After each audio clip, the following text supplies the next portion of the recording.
미영 씨 또 전화했어요. 이번엔 뭐냐면요. 김정숙 씨는 전화기를 들고 한숨을 내쉬었습니다. 새벽 6시부터 울리는 전화벨 소리에 잠을 깰 수밖에 없었거든요. 미영 씨의 하소연은 벌써 1시간째 이어지고 있었습니다. 정숙 씨가 그럼 남편이랑 진지하게 대화해 보시지 그래요. 라고 조언하면 그게 되겠어요. 정숙 씨는 몰라요. 라며 바로 차단해버리죠. 그러면서도 다음날 또 전화를 걸어 똑같은 이야기를 반복합니다. 정숙 씨는 미영 씨와 20년 넘게 알고 지낸 사이라 차마 전화를 끊을 수도 없고 만날 때마다 온통 부정적인 이야기만 들어야 하니 집에 돌아오면 기진맥진했습니다. 그런데 6개월 후 정숙 씨를 다시 만났을 때의 모습은 놀랍도록 달라져 있었습니다. 요즘 정말 편해졌어요. 아침에 일어나면 새들 소리가 들리고 커피 한 잔 마시며 책도 읽고 이렇게 평화로운 아침이 있는 줄 몰랐어요. 대체 정숙 씨에게 무슨 일이 일어난 걸까요?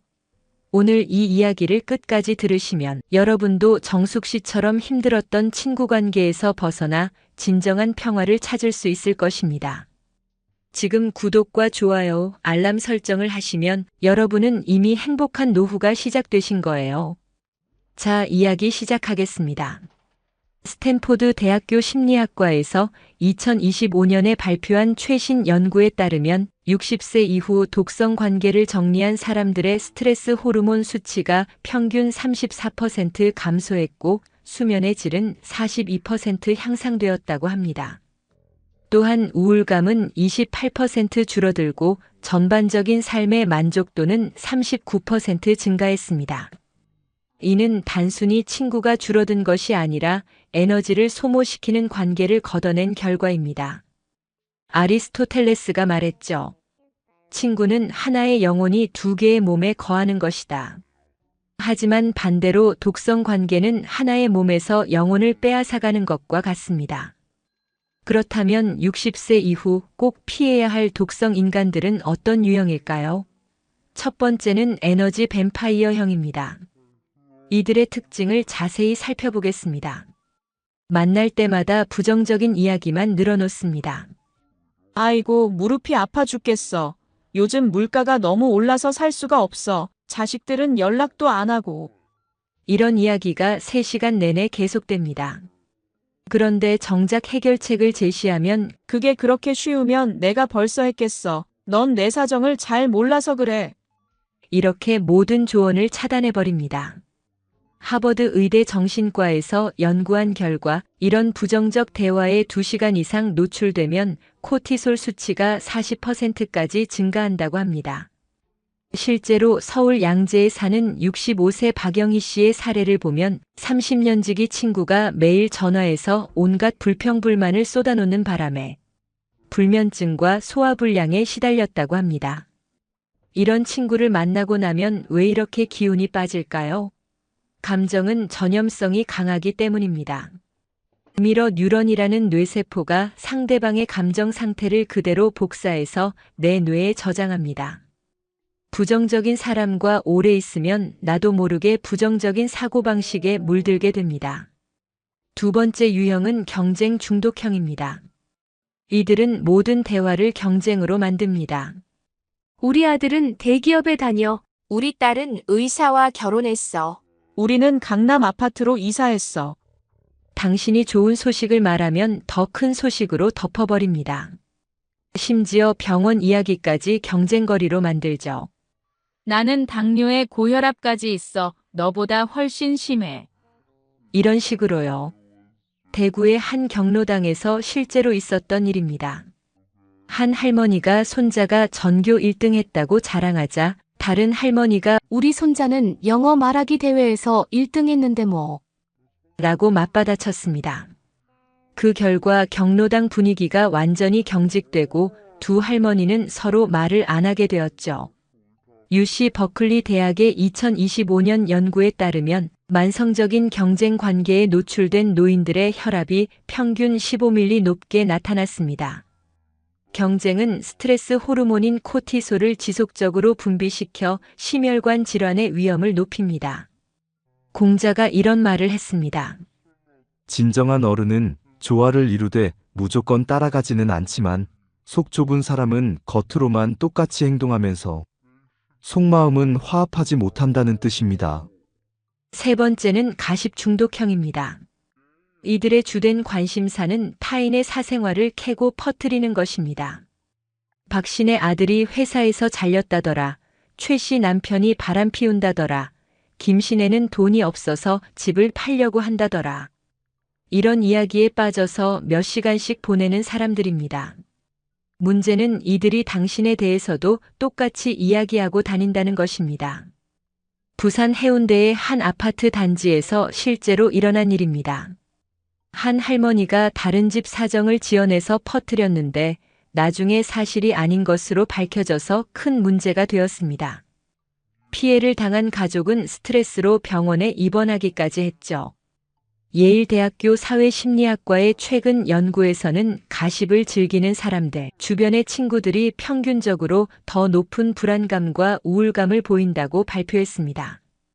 가십은 신뢰를 파괴하고 공동체를 분열시키는 독과 같습니다. 탈무드에 이런 이야기가 있습니다. 남의 험담을 하는 것은 세 사람을 죽이는 것과 같다. 말하는 사람, 듣는 사람, 그리고 말의 대상이 되는 사람을. 가십이 얼마나 해로운지를 잘 보여주는 말입니다. 네 번째 유형은 무료 서비스 요구형입니다. 이들은 당신의 도움을 당연하게 받아들이고 감사 표현은커녕 더 큰 부탁을 계속 요구합니다. 병원 갈 때 차 좀 태워줘. 김장할 때 와서 도와줘. 애들 봐줄 수 있어? 처음엔 가끔 부탁하는 것 같더니 나중엔 당신이 해주는 게 당연한 것처럼 행동합니다. 반대로 당신이 도움을 요청하면 요즘 바빠서 몸이 안 좋아서라며 거절하죠. 인천의 한 아파트에서 실제로 있었던 사례입니다. 한 할머니가 이웃 할머니에게 계속 심부름을 부탁했는데 5년 동안 단 한 번도 보답하지 않았습니다. 도와준 할머니가 무릎 수술을 받게 되자 오히려 이제 누가 나를 도와주지? 라고 불평했다고 합니다. 스탠포드 대학의 호혜성 연구에 따르면 일방적인 관계는 도움을 주는 쪽의 자존감을 지속적으로 떨어뜨리고 우울감을 증가시킨다고 합니다. 건강한 관계는 주고받음의 균형이 맞아야 합니다. 아리스토텔레스가 말했듯이 우정의 본질은 주는 것이지만 받지 못하는 우정은 지속될 수 없다. 다섯 번째 마지막 유형은 조언 강요형입니다. 이들은 당신의 삶에 대해 이래라 저래라 참견하기를 좋아합니다. 그 나이에 뭘 새로 배워? 시간 낭비야. 자식들한테 더 잘해줘야지. 나중에 후회해. 돈 함부로 쓰지 말고 아껴둬야 해. 당신의 선택을 존중하지 않고 자신의 가치관을 강요합니다. 더 심각한 건 당신이 다른 의견을 표현하면 화를 내거나 관계를 끊겠다고 협박하는 경우도 있습니다. 광주의 한 경로당에서 실제로 일어난 일입니다. 한 할머니가 컴퓨터를 배우고 싶다고 하자 다른 할머니가 그 나이에 무슨 컴퓨터냐, 바보짓 하지 마라고 말했습니다. 결국 컴퓨터를 배우려던 할머니는 주눅이 들어서 포기하게 되었죠. 하버드 대학 심리학과의 연구에 따르면 지속적으로 자신의 선택을 부정당하는 사람들은 자기 효능감이 크게 떨어지고 새로운 시도를 하지 않게 된다고 합니다. 60세 이후야말로 자신만의 인생을 살아야 할 시기인데 이런 사람들은 그 기회를 박탈합니다. 칼릴 지브란이 이런 명언을 남겼습니다. 당신의 아이들은 당신의 아이들이 아닙니다. 그들은 삶 자체의 열망으로 태어난 아들, 딸입니다. 이는 아이들에게만 적용되는 게 아닙니다. 60세 이후에도 우리는 우리 자신의 삶을 살 권리가 있습니다. 그렇다면 이런 독성 인간들로부터 어떻게 자신을 보호할 수 있을까요? 관계 정리의 실전 기술을 알려드리겠습니다. 첫 번째는 소프트 랜딩 기법입니다. 갑작스럽게 관계를 끊으면 주변에서 오해할 수 있고 본인도 죄책감에 시달릴 수 있습니다. 따라서 단계적으로 거리를 두는 것이 좋습니다. 1단계는 만남 빈도를 줄이는 것입니다. 주 두세 번 만나던 것을 주 한 번으로, 주 한 번을 2주에 한 번으로 서서히 줄여나갑니다. 이때 요즘 개인적으로 바쁜 일이 있어서. 라고 자연스럽게 이유를 말합니다. 2단계는 만남 시간을 단축하는 것입니다. 3, 4시간 만나던 것을 2시간으로, 2시간을 1시간으로 줄입니다. 오늘은 일찍 들어가야 해서라고 미리 말해두는 것이 좋습니다. 3단계는 1대1 만남을 피하고 그룹 모임에서만 만나는 것입니다. 여러 사람이 함께 있으면 독성 행동이 어느 정도 제한되고 당신이 받는 스트레스도 분산됩니다. 4단계는 특별한 날에만 안부를 묻는 관계로 전환하는 것입니다. 생일, 명절 정도에만 짧은 인사를 나누는 정도로 관계를 유지합니다. 두 번째는 명확한 경계선 설정법입니다. 독성 인간들은 당신의 호의를 악용하려고 합니다. 따라서 분명한 선을 그어야 합니다. 거절의 기술부터 살펴보겠습니다. 요즘 개인적인 시간이 필요해서요. 라고 말하면 됩니다. 구체적인 이유를 설명할 필요는 없습니다. 자세히 설명하면 오히려 반박당하거나 더 많은 부탁을 받을 수 있습니다. 건강상 무리하면 안 된다고 해서요. 더 좋은 표현입니다. 60세 이후라면 건강 관리가 최우선이라는 것을 누구나 이해할 수 있기 때문입니다. 가족과 보내는 시간을 늘리려고요. 라고 하는 것도 효과적입니다. 가족보다 우선시될 수 있는 관계는 많지 않기 때문입니다. 대화 차단 기술도 중요합니다. 부정적인 화제가 나올 때는 그런 얘기는 우울해져서 다른 얘기하자. 라고 자연스럽게 주제를 바꿉니다. 가십이 시작되면 그분 얘기는 하지 말자. 본인이 들으면 기분 나쁠 것 같아. 라고 말합니다. 과도한 조언을 받을 때는 고마운데 내가 좀 더 생각해 볼게라고 정중하게 거절합니다. 세 번째는 완전 단절이 필요한 경우입니다. 모든 관계를 점진적으로 정리할 수 있는 것은 아닙니다. 레드라인을 넘는 행동을 하는 사람들과는 즉시 관계를 끊어야 합니다. 당신을 모독하거나 인격 모독하는 경우가 첫 번째입니다. 너는 정말 바보 같아. 그래서 자식들이 안 찾아오는 거야. 같은 말을 하는 사람들입니다. 이런 말은 단순한 실수가 아니라 상대방을 의도적으로 상처 주려는 악의적 행동입니다. 금전적 피해를 주는 경우도 즉시 단절해야 합니다. 돈을 빌려가고 갚지 않거나 투자를 권유해서 손해를 보게 하거나 물건을 훔치는 등의 행동을 하는 사람들입니다. 가족에게 해를 끼치는 경우도 마찬가지입니다. 당신의 자녀나 손자녀에게 부적절한 말이나 행동을 하거나 가족 간의 갈등을 부추기는 사람들은 즉시 관계를 정리해야 합니다. 정신적, 신체적 학대를 하는 경우는 말할 것도 없습니다.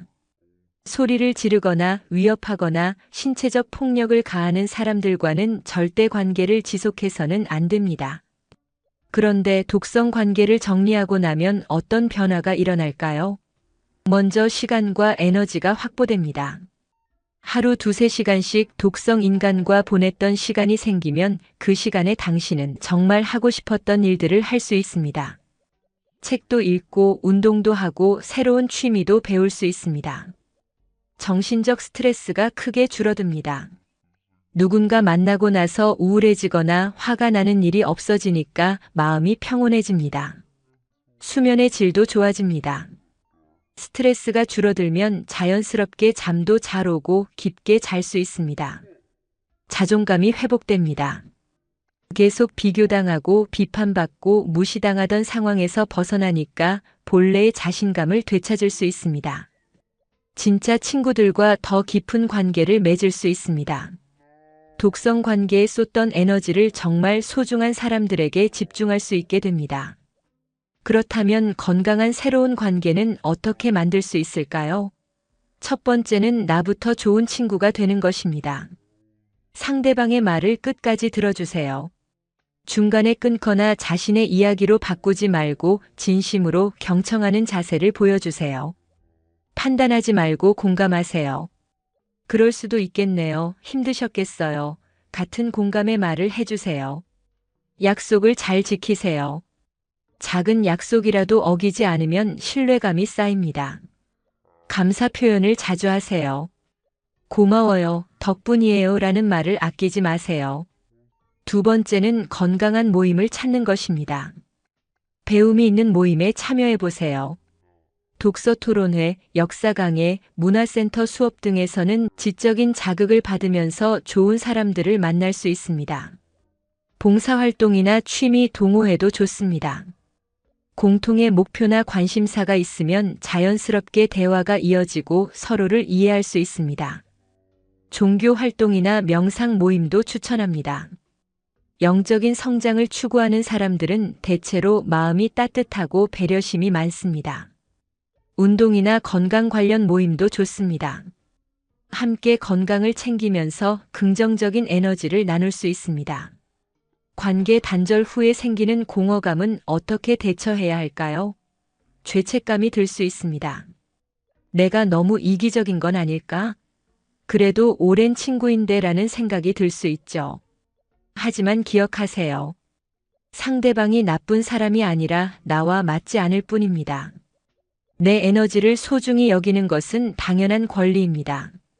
건강한 경계선은 나와 상대방 모두를 보호하는 것입니다. 빈자리를 어떻게 채울지도 고민이 될 수 있습니다. 나 자신과의 관계부터 강화해 보세요. 혼자 있는 시간을 즐기고 내가 진짜 좋아하는 것이 무엇인지 찾아보세요. 진짜 친구들과 더 깊은 관계를 만들어 보세요. 양보다는 질적으로 깊고 의미 있는 관계에 투자하세요. 새로운 취미나 관심사를 개발해 보세요. 그동안 하고 싶었지만 시간이 없어서 못했던 일들을 시작해 보세요. 가족과의 시간을 늘려보세요. 자녀, 손자, 손녀들과 더 많은 시간을 보내면서 가족 간의 유대감을 강화하세요. 마지막으로 처음에 말씀드린 김정숙 씨의 이야기로 돌아가 보겠습니다. 정숙 씨는 어떻게 변화할 수 있었을까요? 6개월 전 정숙 씨는 용기를 내서 미영 씨에게 이렇게 말했습니다. 미영 씨, 우리 사이에 솔직히 말해도 될까요? 요즘 제가 좀 힘들어서요. 미영 씨가 힘든 얘기를 하실 때마다 저도 같이 우울해져서 제 건강에도 영향을 주는 것 같아요. 앞으로는 좀 더 긍정적인 얘기들을 나누면 좋겠어요. 하지만 미영 씨는 그럼 내가 누구한테 털어놓으라고. 정숙 씨는 정말 이기적이야. 라며 화를 냈습니다. 그 후로 미영 씨는 정숙 씨를 원망하며 연락을 끊었죠. 처음엔 정숙 씨도 죄책감에 시달렸습니다. 하지만 시간이 지나면서 놀라운 변화가 일어났습니다. 아침에 일어나면 마음이 가벼웠습니다. 새벽 6시에 울리던 전화벨 때문에 깨는 일이 없어지니까 숙면을 취할 수 있었습니다. 그 시간에 산책도 하고 좋아하는 책도 읽을 수 있었습니다.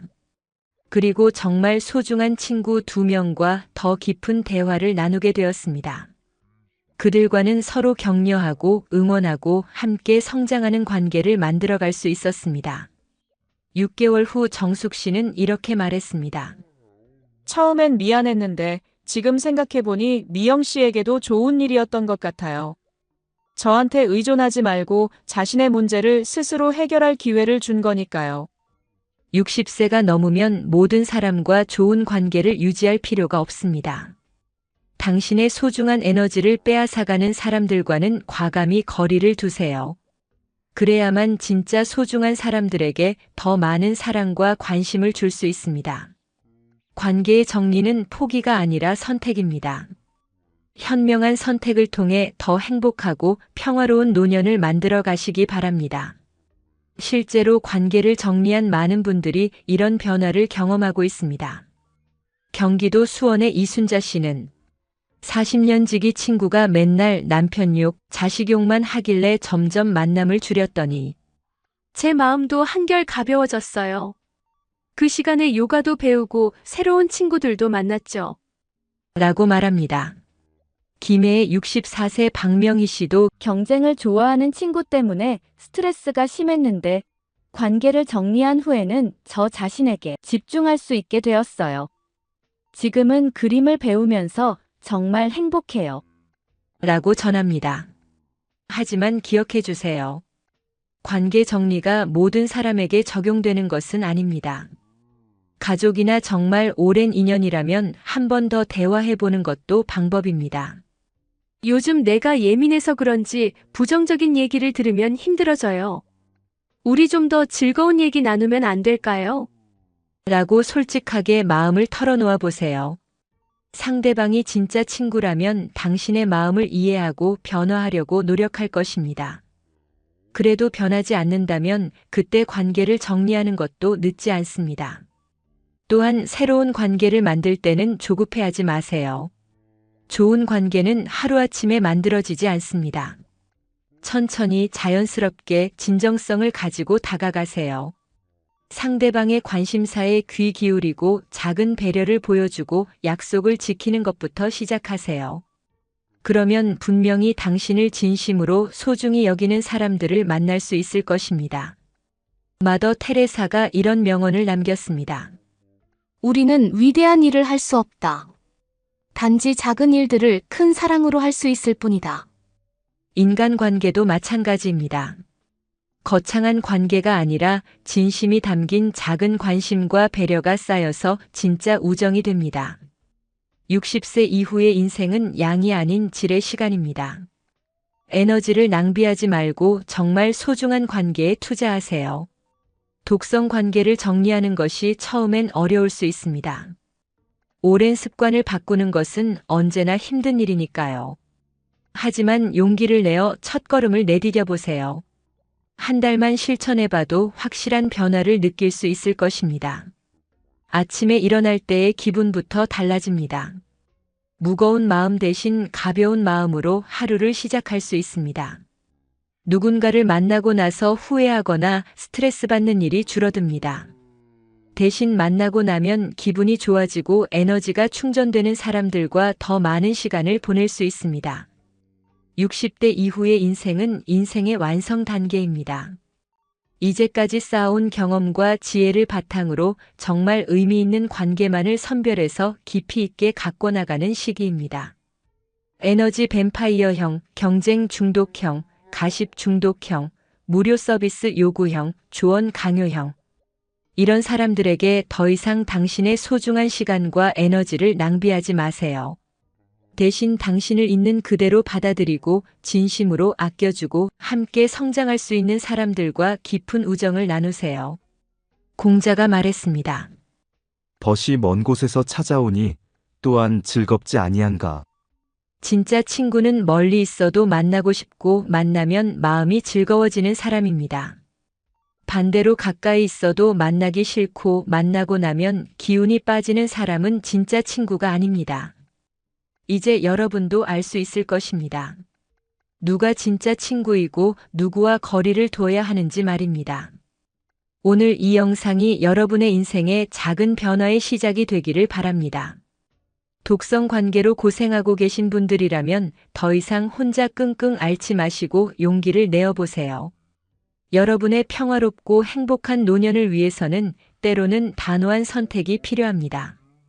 오늘 영상이 마음에 드셨다면 구독과 좋아요, 알림 설정 부탁드리고 오늘도 행복한 하루 되세요. 지금까지 황금노후였습니다.